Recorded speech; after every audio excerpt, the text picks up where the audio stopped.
How the Grinch Stole Christmas.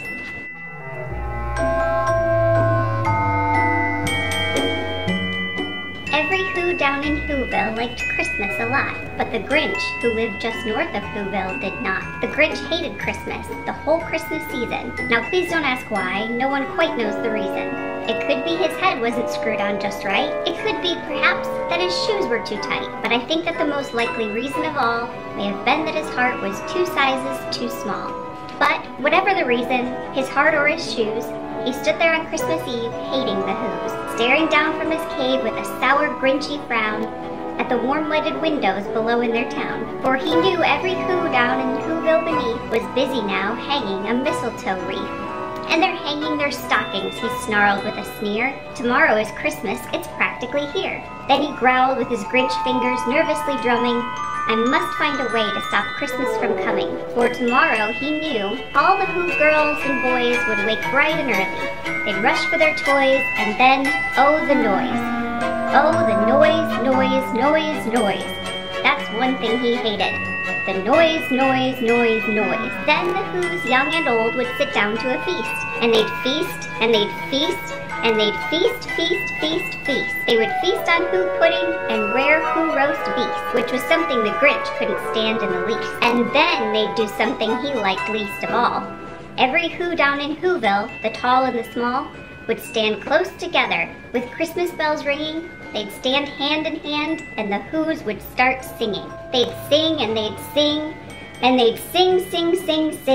And the more the Grinch thought of this Who Christmas sing, the more the Grinch thought, I must stop this whole thing. Why, for 53 years I've put up with it now.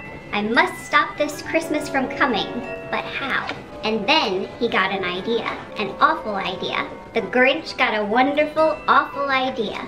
I know just what to do, the Grinch laughed in his throat, and he made a quick Santa Claus hat and a coat.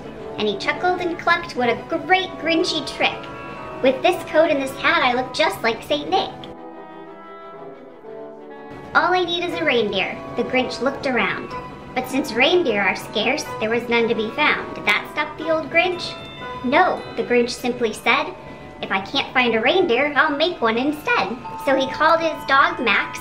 Then he took some red thread and he tied a big horn on the top of his head. Then he loaded some bags and some old empty sacks on a ramshackle sleigh and he hitched up old Max. Then the Grinch said, giddy up, and the sleigh started down toward the homes where the Whos lay a snooze in their town. All their windows were dark, quiet snow filled the air, and the Whos were all dreaming sweet dreams without care. When he came to the first little house on the square, this is stop number 1, the old Grinchy Claus hissed, and he climbed to the roof, empty bags in his fist. Then he slid down the chimney, a rather tight pinch, but if Santa could do it, then so could the Grinch. He got stuck only once for a moment or two, then he stuck his head out of the fireplace flue. Where the little Who stockings all hung in a row, these stockings, he grinned, are the first things to go. Then he slithered and slunk with a smile most unpleasant around the whole room, and he took every present. Pop guns and bicycles, roller skates, drums, checkerboards, tricycles, popcorn, and plums. And he stuffed them in bags. Then the Grinch, very nimbly, stuffed all the bags one by one up the chimney. Then he slunk to the icebox. He took the Who's feast. He took the Who pudding, he took the roast beef. He cleaned out that icebox as quick as a flash. Why, that Grinch even took their last can of Who hash. Then he stuffed all the food up the chimney with glee. And now, grinned the Grinch, I will stuff up the tree. And the Grinch grabbed the tree and he started to shove, when he heard a small sound like the coo of a dove. He turned around fast and he saw a small Who, little Cindy Lou Who was not more than 2. The Grinch had been caught by this tiny Who daughter, who'd got out of bed for a cup of cold water. She stared at the Grinch and said, Santa Claus, why? Why are you taking our Christmas tree? Why? Whos must be a lot smarter than us. I don't really know any 2-year-olds who can get up in the middle of the night to get themselves a glass of cold water and also speak in full sentences. But you know, that old Grinch was so smart and so slick, he thought up a lie and he thought it up quick. Why, my sweet little tot, the fake Santa Claus lied, there's a light on this tree that won't light on one side. So I'm taking it home to my workshop, my dear. I'll fix it up there, then I'll bring it back here. And his fib fooled the child. Then he patted her head, and he got her a drink and he sent her to bed.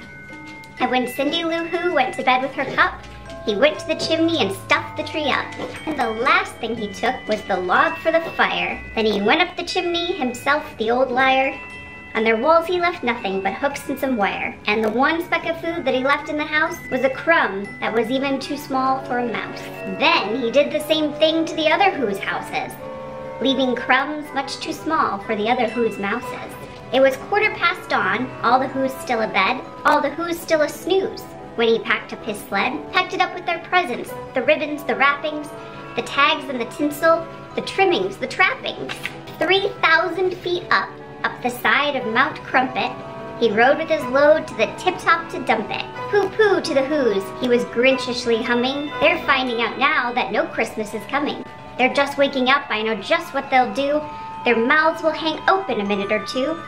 Then the Who's down in Whoville will all cry boo-hoo. That's a noise, grinned the Grinch, that I simply must hear. So he paused, and the Grinch put his hand to his ear. And he did hear a sound rising over the snow.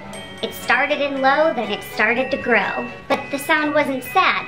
Why, the sound sounded merry. It couldn't be so, but it was merry, very. He stared down at Whoville, the Grinch popped his eyes. Then he shook. What he saw was a shocking surprise. Every Who down in Whoville, the tall and the small, was singing without any presents at all.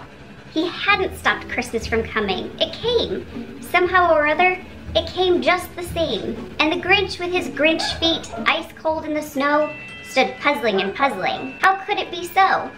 It came without ribbons, it came without tags, it came without packages, boxes, or bags. And he puzzled 3 hours till his puzzler was sore. Then the Grinch thought of something he hadn't before.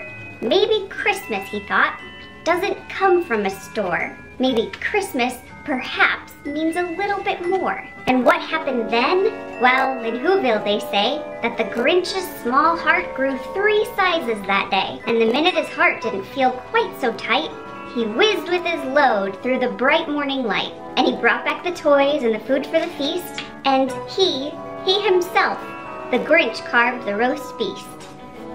Okay, this is just a really silly video, and I hope you enjoyed it. If you did, be sure to like it so that I know you want to see more performing pigs.